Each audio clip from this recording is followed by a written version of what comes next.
So have you ever taken your cell phone when you don't have great coverage and hold it up in the air to see if that'll help? Oh, yeah. We're going to be talking a little bit about that today and see if that actually does work. We're going to be talking a little bit about 3D printed homes and how quickly they're becoming a reality and how that's going to impact you. In fact, this may have, even though you may not ever have a 3D printed home, it's going to impact you in ways that you don't even understand. So we're really going to get into that, and probably the pocketbook is what we're going to be talking about there. There's a Hyperloop that's going to be getting a feasibility study running from Cleveland to Chicago. I already booked my ticket. How soon? Yeah. Well, the feasibility study is rolling. Cool. So how cool is that? And all kinds of other stuff that we'll be talking about today at the control panel. Producer extraordinaire Jim Walsh. Hello. Hello there. He's away from the microphone, so we'll let him work on what he's doing over there. And, of course, my sidekick, Mr. Dave Blair with 365. How you doing, man? Rockin' Dave. Rockin' Dave Blair. Well, Hey, you know, Rockin' I'm just Dave. going to keep calling gotta you remind me. Marlo. Hey, Marlo. We always say, where's Marlo? Yeah, we always find it, but he's in the studio today. I am. I'm here. Yeah. It's great. It's great. So it's President's Day today. It is President's Day, and you put some... Well, you know, I thought maybe it might be interesting to recap. Do you know when President's Day started? 1971. Yes, that is true, but It's hard to believe. you're pretty good. I You're just pretty guessed good. that, yeah. So, but do you know when the first really President's Day is? Because in D.C., the federal government recognizes as Washington's birthday, That's not correct. President's Day. That's correct. And Which it is February was started 22nd. in 1885. I did not know that. So the President's Day thing started being observed in 71. Yeah, As the by third honoring Monday. all the presidents. That's correct. Not just Washington's birthday. Not just Washington. So before Yeah. that, it was, and I remember this as a kid. I mean, we had Lincoln's birthday, Right. Yep. Washington's birthday. Who else is in February? No, there's just those two. Just those two. There may be others, but nobody. Abraham Lincoln's is on the 12th. Yeah. Washington's is on the 22nd. I always thought there was like one other that Well, was. There there's might John be. Adams, and he's in April. Okay. So they kind of grouped them together. I see. Instead of Yeah. having those 3 But, days. you know, what's interesting is that, you know, George Washington was born in 1732. Okay. Right. You know, and Lincoln was born in 1809. But in 1932, they really wanted to change the way they looked at the President's Day or Washington's birthday, and what they did was they reinstated the Purple Heart. Because Washington was the one that started the Purple Heart. I didn't know that. Wow. So that was during the Great Depression. So they needed to kind of rally everything around. I so see. they really kicked off in 1932 of this commemoration of both George Washington and Abraham Lincoln, but it's centered around patriotism. Sure. And the Purple Heart. The Boy Scouts got involved with it then too. And so, anyway, there's a lot of history involved in this day. Yeah, that's pretty cool. And thank you for the history lesson, by the way. All right, man. Yeah, that's You're pretty welcome. cool. Yeah. You're welcome. So have you ever done this? Have you ever, when you're not getting great reception, you stick your phone up in the air? Or out the window. Or out the window? And sometimes I want to throw it out the window. So have you ever thought that, and you see people do this all the time, especially when you're in these fringe areas or whatever, or even in buildings. I've noticed that even in buildings, people will take and put their phones up in the air to see if that will help a little bit. And it does not.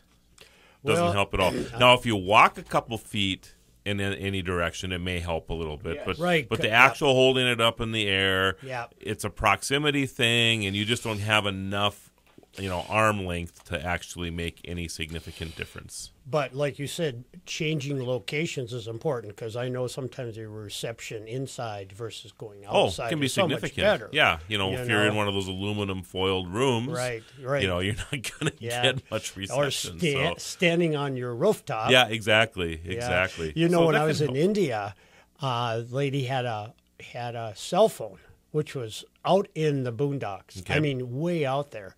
Said the only way she could get any kind of reception was to go on top of this mountaintop, that was pretty Sure. tall. Sure. But they didn't have electricity. So how do they charge it? Solar. Yeah, that's right. That's right. Mm-hmm. Yep. You have to be creative when you don't have those type of things. That's right. So yeah, if you, it's always about moving around a little bit. So if you don't have great reception where you're at, it's just a proximity thing. You might be between buildings. You might be on the fringe of an antenna or whatever. So you just need to move a little bit, and that will help. So you can stop raising your hand with your phone. Okay. Darn Oops. it. I'm just saying. Hey. Just saying, so I find this interesting. So Cleveland to Chicago, Hyperloop line gets feasibility study. Right. So have you ever driven that, Jim? I know you're from Cleveland Canada. to Chicago. Yes. No, I've never been to Cleveland. I should have. How I've about been you, through Dave? Have you- Chicago. I've never. I mean, I've been to Chicago a Yeah. lot, but I've never been to Cleveland, and I was kind of curious why Cleveland. Well, I would Chicago? imagine that- maybe it's a shorter distance. Well, so yeah, it is, but it is also. If you've ever driven, you've driven through Chicago Oh, before. yeah. I mean, you start getting to the east side of Chicago. Oh my goodness! I mean, traffic gets about as bad as you can possibly imagine. Yeah, it is. In fact, Yeah. I would say, especially the trucking traffic. I've never been so nervous in my life driving as I was on the east side of Chicago one time because it was 8 lanes going both directions. So you got 16 lanes, and all you are is one vehicle in a sea of trucks. It's just amazing. Yeah, and It in a really lot of is. cases too, you get on those toll roads, you can't get off. Right. You get right. on one, and then you got to just go. Yep. Yeah, it can be. So anyway, I don't know, and I should have looked at this before the show, but the Hyperloop, it'll be a 28-minute ride from Chicago to Cleveland. 28 minutes. That's not bad. It's not bad at all. Not bad at all. Because if it's 344 miles. Yeah. 344 miles. In 28 minutes. Yeah. And they're gonna have so the capsules are gonna hold 28 to 40 passengers. They will go every 40 seconds. So it's capable of moving 164,000 people a day between Chicago and Cleveland. So that would be like roughly from here to the Twin Cities Yeah. in a half hour. Pretty close. Yeah, it's pretty amazing. Yeah. Pretty amazing when you think about that. And the fact that you can move that many people in such a short period of time is kind of amazing too. You better be quick to get on over 40 seconds. But then There's if you another miss one. it, Yeah, there's another if one you next miss 40 it, then, seconds. So well, that's all right.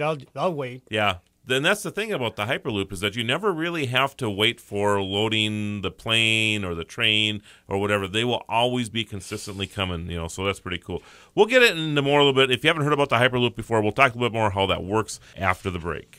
Right now, 3 above. News headlines and weather together. Live on Super Talk 1270. Follow the Guru of Geek at Facebook.com/The Tech Ranch or Twitter at Guru of Geek or thetechranch.com. Here again is your Guru of Geek, Marlo Anderson. And we want to thank everybody who follows the program across the country and around the world on the Blueberry Network. We're on Thank the you. Tech Podcast Network. We're on the Roku. We're on iTunes. We're on Apple TV. Yeah. Just the video or audio part of it. Yeah, you can't see us, which is probably a blessing. Well, they won't allow us. That's the problem, Jim. I sent them the video for us, and they're like, no. We need something that is.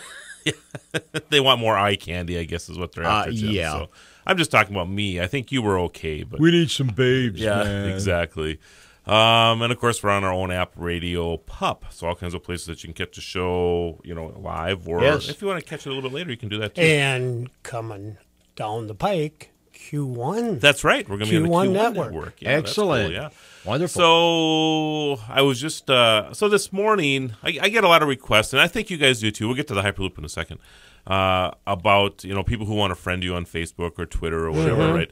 And a lot of them are kind of scams now. They're trying to, so you got to really check them out. So a lot of times, if I'm iffy, I'll go check out the profile and see if they are a real person or not, right? So they're not some spam bot that's going about. So I did this morning on one, and it took me to a website that was not so nice. Oh boy! So they figured this thing out, and now they've cookied my phone.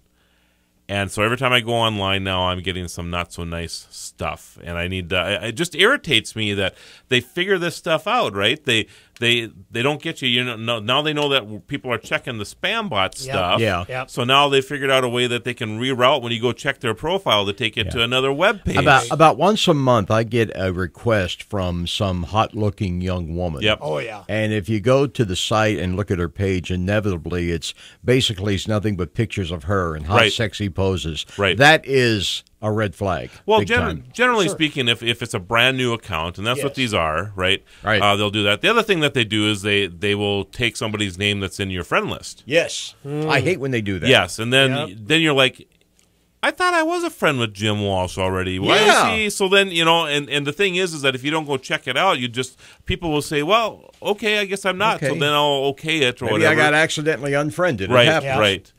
So then of course I come at you, and then Jim's asking me for money because he's tied up someplace or whatever, and that happens. I need $2,000 to Yeah. get me out of wherever. I remember one time having, I wouldn't call it a falling out, but there was a disagreement with one of my cousins. Yeah. And then later on, she sent me an email, well, I suppose you want to defriend me now. And I'm going, no. I'll never talk to you again, but but that whole defriending thing, is like I don't use Facebook enough probably to get really caught up in a lot of that, but you have to be careful in all of those media. Yeah, you do. And obviously to her it was a big deal to be defriended. So yeah, wow, interesting. Yeah, I suppose it depends on how serious you take it. I take it with a grain of salt. I do so too. It's just how it is. But yeah.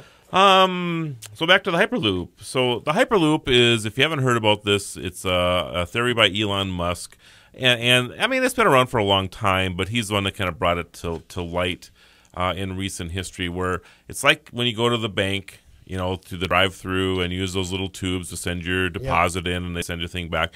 Imagine using that type of system to shoot people through it.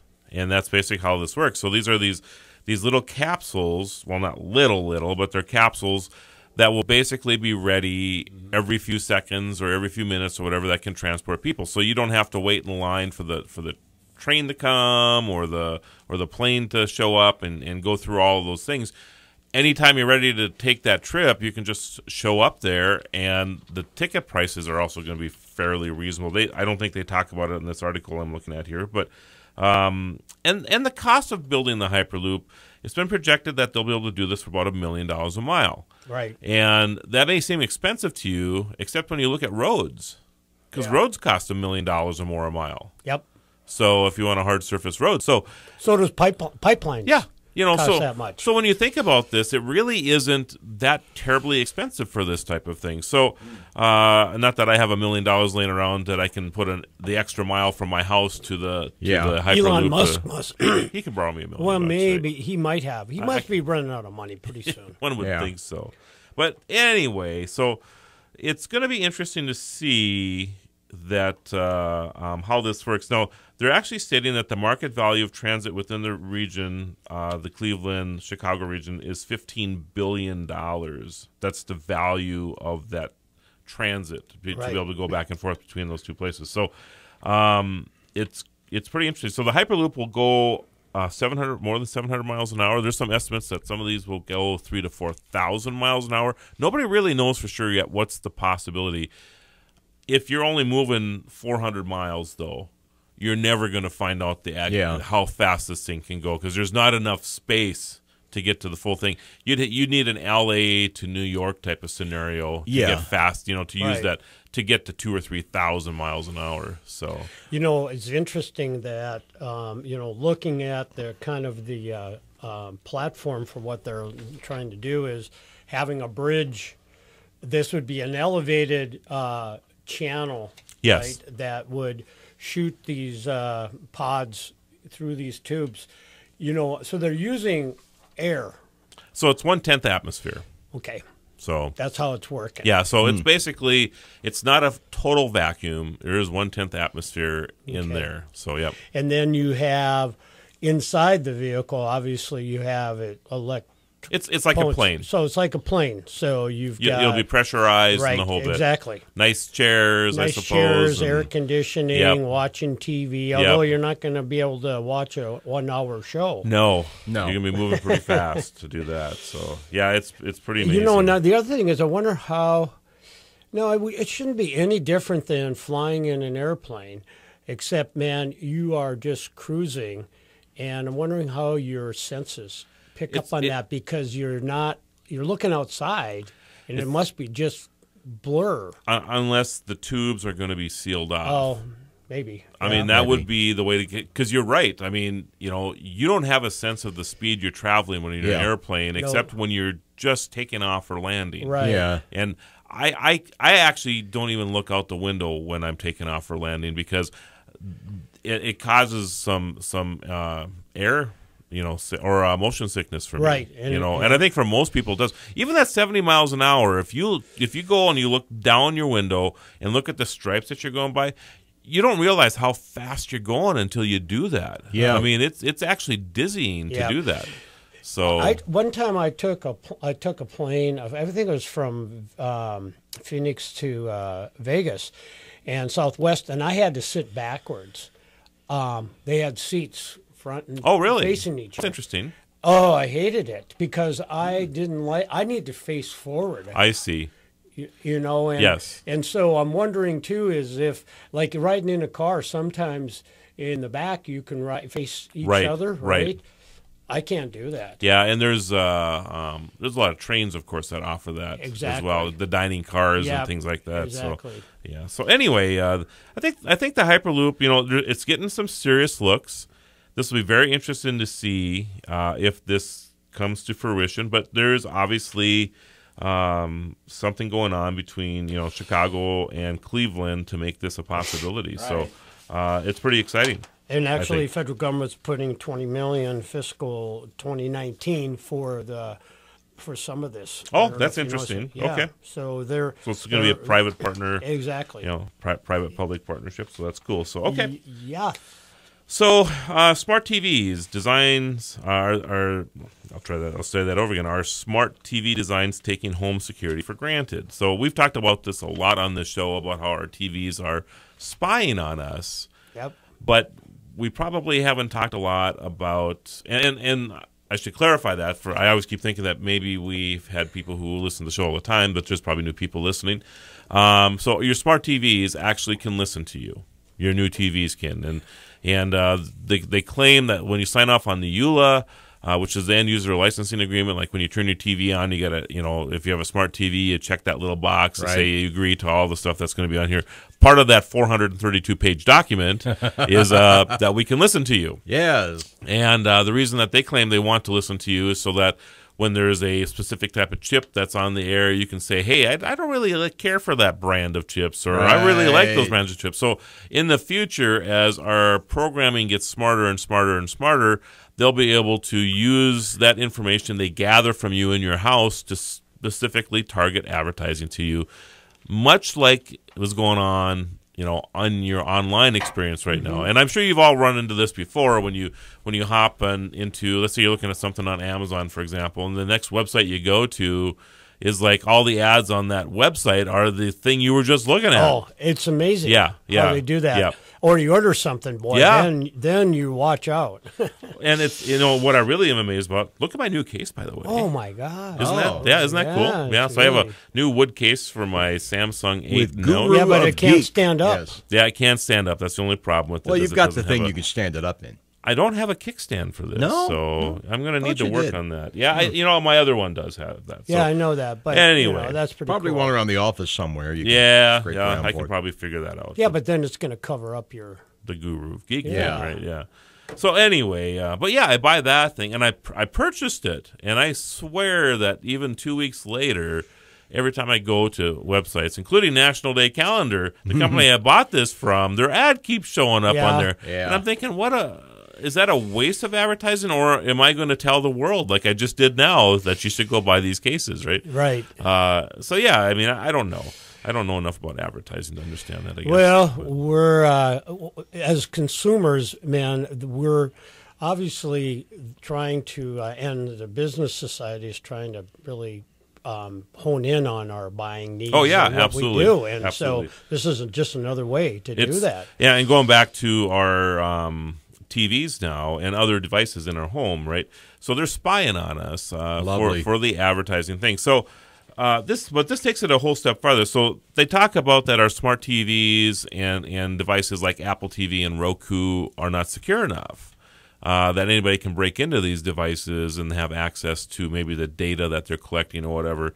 And that's the concern here is, and they're true. It's true. It's just like people with baby monitors and your refrigerator that's connected to the internet. Discretion is key here. It is. It is. And I think you need to, and like I tell everybody, you need to go beyond the setting, the default settings of these devices. You need to go in there and say, I am going to assign a password to these things. And I know that's a pain in the butt, but it is. If you don't do that, there's a website out there that, and I guess we'll just tease going into the break here, that you can go to, and if your device is set to defaults, it'll actually, you can actually go in, anybody can go in and listen or watch the baby camera or whatever. It's scary stuff, so you need to do that. After the break, we'll talk some more about that, everybody.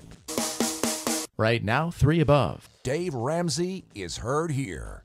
Super Talk 1270. We're back to the Tech Ranch. Stream this program now at supertalk1270.com. Here is your guru of geek, Marlo Anderson.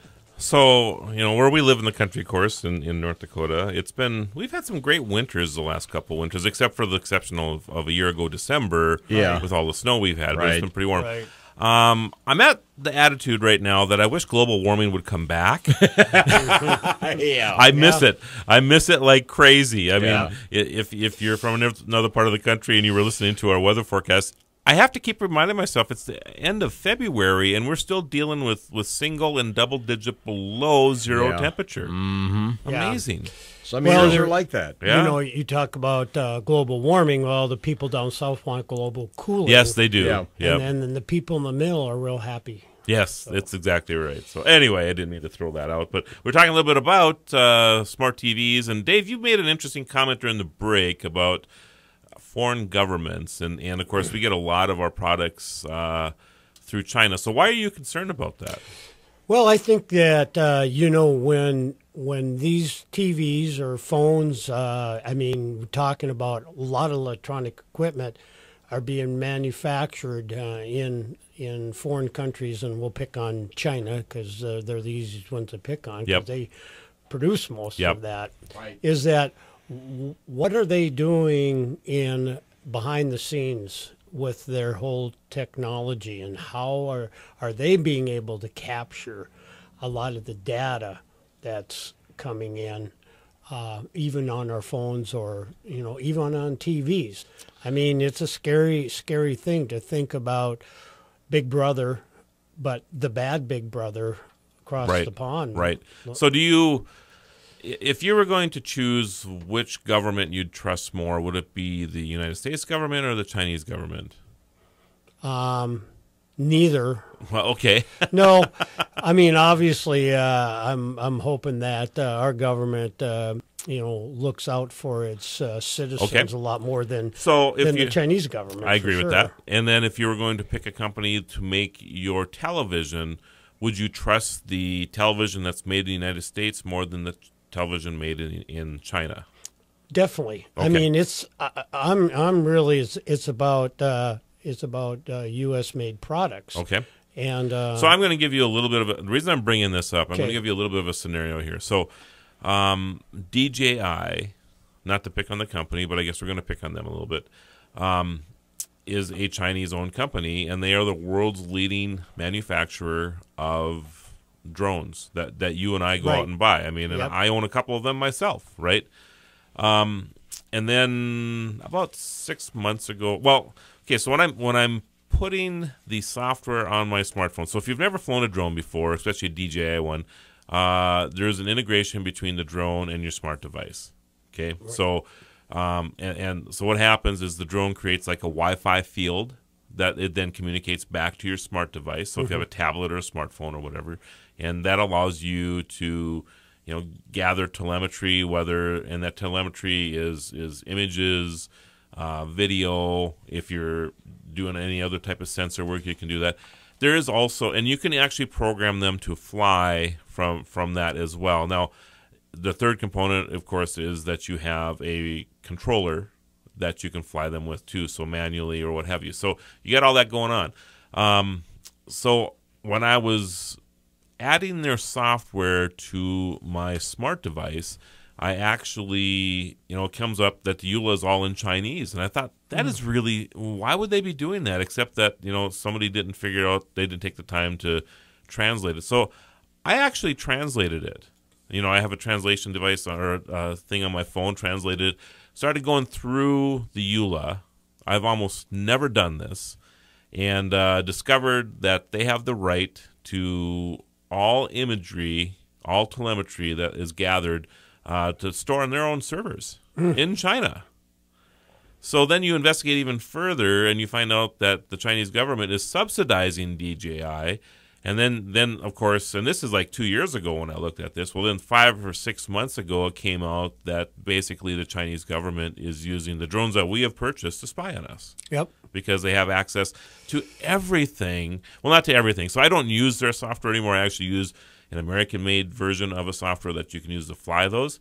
And you can go ahead and you can do that. I mean, you can find these You can third-party, get rid of their software. You can get rid of their software and fly their drones. So, but that is scary because I'm one of probably very few people that would ever do that.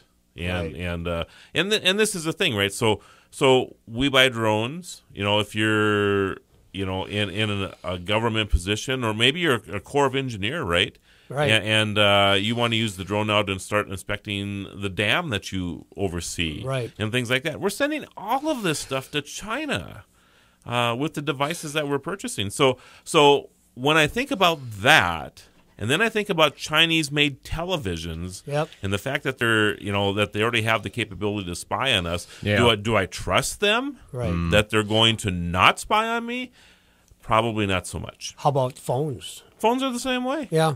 Yeah. Phones are the same way. I was just Routers are the same way. I was just thinking, is this an opportunity for an American company to write software for the drones and saying, hey, you can use this software and get rid of the software that comes with your drone? Yeah, I think there are so many opportunities right now because foreign governments have infiltrated our country through, and this is what happens. I mean, we go to the store, Sure, and we buy a router, and a lot of times you look at, all right, I need an AC 1900 type of router, right? So you look at the 4 or 5 brands that are in front of you, and most people, when given apples, will look at those and say, all right, I'm going to pick the one that's the least expensive. Mm-hmm. And that's generally what happens. And generally that least expensive one is probably being built overseas someplace. Yep. So sometimes, to pay the extra $5 or $10 or whatever and have a U.S.-made manufacturer involved with that probably makes a big difference, So I don't mean to get into conspiracy theories, but this is a great way for foreign countries to be spying on us without even having to lift a finger to do anything. Well, it's the never-ending race between the better mousetrap and the bigger mouse. Right. Yep. We figure out ways, and we're probably doing the same thing to them. Oh, I'm sure we are. Yeah. But with the exception that we don't sell a lot of, this is kind of the thing, and I know that maybe some of these things are going to change in the near future, but Right. The amount of money that's charged to us for tariffs when we send our products overseas is crazy. Yep. But yet we allow these Tariffs are crazy. But when they come into this country, we charge very little for some of these I things. think Right? that's changing. Well, the Trump administration is really looking at that. We should have reciprocal. It should be fair tariff. both ways. It should be the same Yeah. price both Yeah. ways, and I think a lot of this type of things that we're talking about here would go away if it was reciprocal, because then we could start shipping our stuff over there, and the products that we have coming into our country wouldn't be as cheap anymore. Because if we were charging what China charges us or Japan charges us or whatever for tariffs on this side, then we wouldn't have. Well, these maybe it'll situation promote anymore. buying So- American-made Well, products again too, that's and what it that's would kind do. of the whole thing. That's what it would It's do. been interesting talking about China. I mean, there really hasn't been a lot coming up about espionage, what's happening, because everything's been focused on Russia. and what Right. happened with the election and that Right. kind of stuff. You know, have you noticed how quiet Yes. it's been on that front? Yes. Yeah, we always get diverted with whatever's going Yeah, on, whatever's a that's- hot topic that's- right now. that's But true. anyway, so I guess the big thing here is, you know, take some precautions with the stuff that you have in your house. And Jim, do you put a piece of tape over your camera? Sometimes. Okay. Or Dave? a Band-Aid or something. Yeah. Do you ever cover up your camera on your No. phone or anything yet? Okay. No.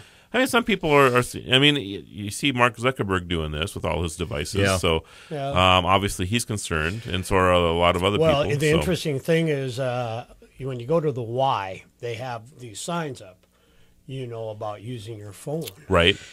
and not having it on a camera mode or Oh, a right. video mode. Right. When because- you're in the shower Right, facilities right. and that kind of stuff, you know, and you don't even think about Don't that, even think about it. that as well. Yeah, cameras are everywhere now. They are. really are. So anyway, you know, just make sure that you secure your smart TVs, your refrigerators. Make sure you put those. Get away from using the default. Oh, and that's what we were gonna. That's right. I forgot about this. So there is a website out there. I'm not going to tell you what Yes. the website is, right? Oh, one of those. Yes, but there are websites If out Marlo there. tells me, I'll tell you. We Would talking you- deep web stuff here? It's kind of deep web stuff. But you can go to this website and you can actually do a filter search for North Dakota, for example, or for Pennsylvania or whatever, Right. wherever you want to go. And then you can even filter down further into that and say, I want to look at, you know, what's wide open in whatever town or whatever, right? So you can filter this down. And then anybody who has not changed the default settings on their internet-connected devices in their home, then you can have access to them. And it shows you that list, you know, and it'll show you that this is the default username and password. And all you have to do is, if there even is one, a lot of these devices don't even have that. You have to go in and set it yourself. So then it's just wide open. You can just click on the link and watch the baby monitor or watch that home security system. Or But whatever the you thing want on. is, if you get on that website and you start looking at these things, isn't that going to generate interest on the other end with what you're doing? I don't follow what you're... In other words, if I go to some website and start looking at somebody else's private, right. you know, whatever, Right. Somewhere along the way, somebody is going to be aware or be able to become aware that I am looking at this stuff. Well, and it's they're going to suddenly go, well, I wonder what he has to hide. not necessarily. I mean, you can do that anonymously. Really? Oh yeah, yeah. I mean, maybe not. You have to know what you're doing. You can change your IP address. I mean, I don't and do that type kind of stuff anyway. Right. But one factor is that I'm always concerned that somebody's going to be looking back at me. Yeah, and that is possible. But generally speaking, these people don't even know this is going on because they just leave the stuff wide open. But so what you about the just have people who put access. up the website?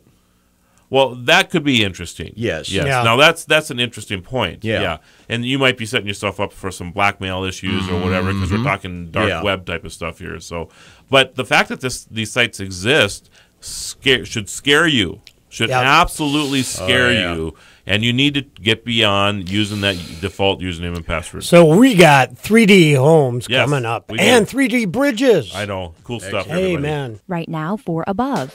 The Red River Farm Network. Ag News is here on Super Talk 1270. Follow the Guru of Geek everywhere he goes. Post your comments or questions at thetechranch.com. Once again, your Guru of Geek, Marlo Anderson.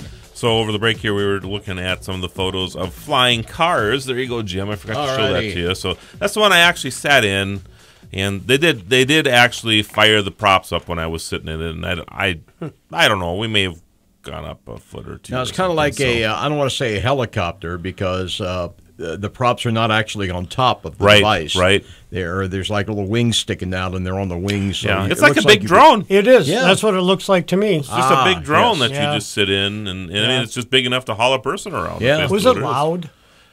No, it wasn't loud. I mean, Okay. it wasn't quiet either, but Yeah. you know, it wasn't like a helicopter Well, type of. Yeah, yeah, I've never no. been in a helicopter. Have you? Yes. No. Okay, Yeah. they're loud. Yeah, they are because they are displacing. You know, those blades that are running on top do displace air, and you get that going Right. on. You know, so yeah. But yeah, this was like a loud B, Okay. I guess you could say. It looks like a two-passenger. So the one I was in was a 1-passenger, but they are making a 2-passenger one as well. Yeah, and their target price for that vehicle, by the way, a flying car, is $15,000. Wow. And you don't have to have a pilot's license. You just program it in your phone, and it takes you from point A to point B. I suspect that will change. The pilot's license thing? Yeah. I don't think that'll change, but I think that I think we're going to see some regulations that come into play. So, because right now they're just using the dedicated space for flying in drones, which is 400 feet. Now, this vehicle will go up to 500 meters, so that's 1,500 feet, approximately. So, it'll be interesting to see how this plays out with the flying cars, and we'll dedicate a whole show to it sometime. I know we're going to get into 3D printers here, but just know that we are really entering the age of the Jetsons. All right. It's kind of amazing. And George within our lifetime, we're going to see these things zipping around in our air. It's just amazing. It really is. Jane, his wife. And speaking of amazing, 3D printers. Oh, my goodness. You talk about one technology that's going to change the world. And by the way, so I have a 3D printer, and I successfully printed a white blob of goo over the weekend. Yeah, I was so excited about that. Really? Yeah. I'm still tweaking it. I haven't quite figured it all Printed out. a white pile of goo. Yeah, pretty much. Yeah. Okay. I was trying to print a vase, and I got a white pile of goo. Well, it sounds kind of like people that do ceramics and pottery. They. Oh yeah. If you don't form, pretty soon it kind of falls apart, and you got this like, I got to start over again. Not quite how this is, but No. yeah. But anyway, so they're taking 3D printers, and the ones that you see now, the one I have is pretty good size actually, but not to the size of building a house. So they're making 3D printers now that are capable of printing houses. And there's a variety of techniques, a variety of products, substrates that are being used. Everything from polymers to cement to an additive that's actually taking, kind of like the Mars project that you and I are working on, Dave, where they're taking local soil, sand, and gravel, and then mixing it and with some type of polymer and making houses out of this. This is amazing. So, the first one, so I printed a couple of these. And so the first one we're looking at here is the villa in China. This is a 400 square meter, 2-story building. And you have it in front of you there too, Dave. Yep, it's pretty cool. I'll show it to Looks like a little castle. Jim there. It is kind of like a little castle, right? Yeah. Yep.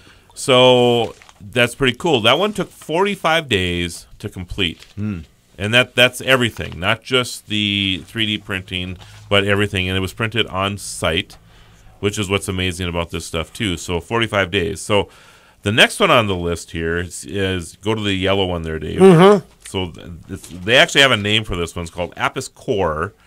This is probably the most popular 3D house printed to date. Okay, it looks like a small round house. It's a round house with a little entry door that's a little rectangle off the end of it, right?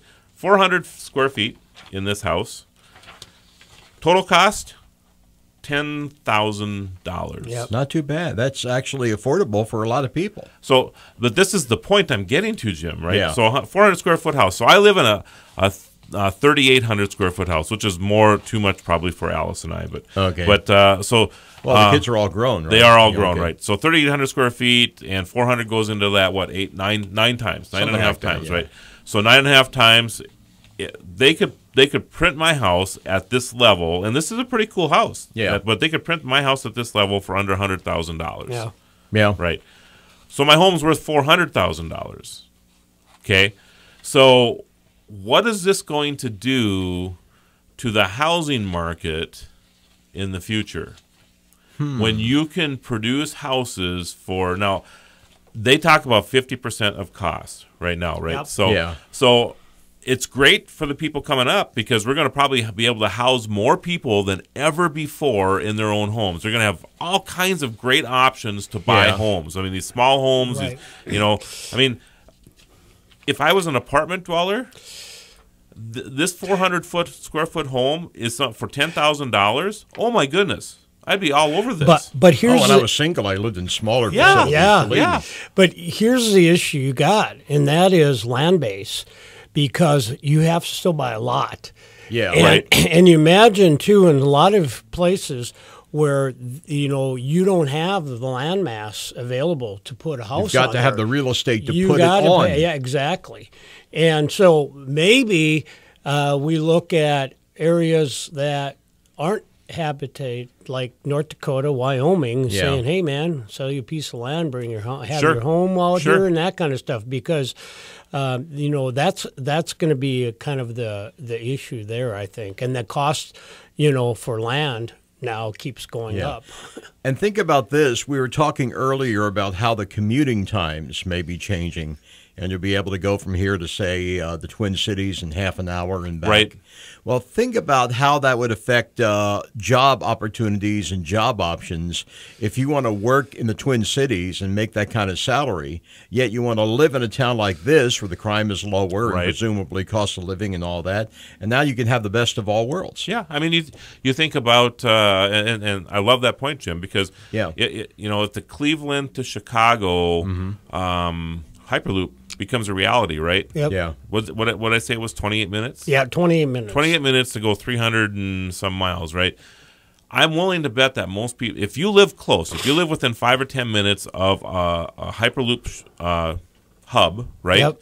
And you live in one of those two cities, and your work is another 5 or 10 minutes away from that, I'd be willing to bet that most people in Chicago and Cleveland probably spend an hour a day getting to work. Yeah. Yep. Oh, So yeah. now you open up that opportunity to do. You're right, and then that opens up housing opportunity and all kinds of amazing possibilities. So yeah, I think the other thing we got to look at too is the economics associated with this, and whether it's job loss or not. But one of the other things is the insurance part of a Right. home. It's pretty expensive. So Well- I would assume these would probably be listed as fireproof. I would think. I think the thing with and if you go through the other pages here, Yep. there are some amazing designs on homes already, right? And the thing is, and this is the one in particular, this one's called Curve Appeal. Yep. Yeah. And, they print these things out, right? You don't need to have the support structure behind them because they're printed as one unit, Right. right? So Yeah. the support is built onto itself. So they're going to withstand. I mean, the one I was looking at there was Looks like a basically- Frank Lloyd Wright or a Yeah. Jetson's house. this one is kind of amazing, right? Yeah. And these things will withstand an earthquake that's 9 on the Richter scale. I was going to ask you about that, Yeah. about California, how Yeah. that would affect the it's- earthquake. It really is amazing that these things are going to be much more, and it can, and your house can be whatever you can dream your house can be. Yeah. Right. I mean, if you want a round circular house, or if you want a house that looks like a stop sign, or if you Yeah. want a star house, or whatever it is that you can dream up, you can have your house that way now. I was doing some research too this morning about the 5 advantages of 3D printing houses. Number 1 is environmentally friendly, but here's the thing that a lot of people don't realize: how much plastic is floating in the ocean today. Yeah. And there's actually ships designed now to go out there and like a garbage Yep. truck and picking up. Now you could use that waste Yep. plastic for making homes. Yeah, and they're Recyclable actually plastic. They're Yep. actually using the recycled plastic for printing or 3D printing. now, Exactly, so, and yeah. and I got a company I'm working with too, making railroad ties. Oh, yeah. Composite railroad ties.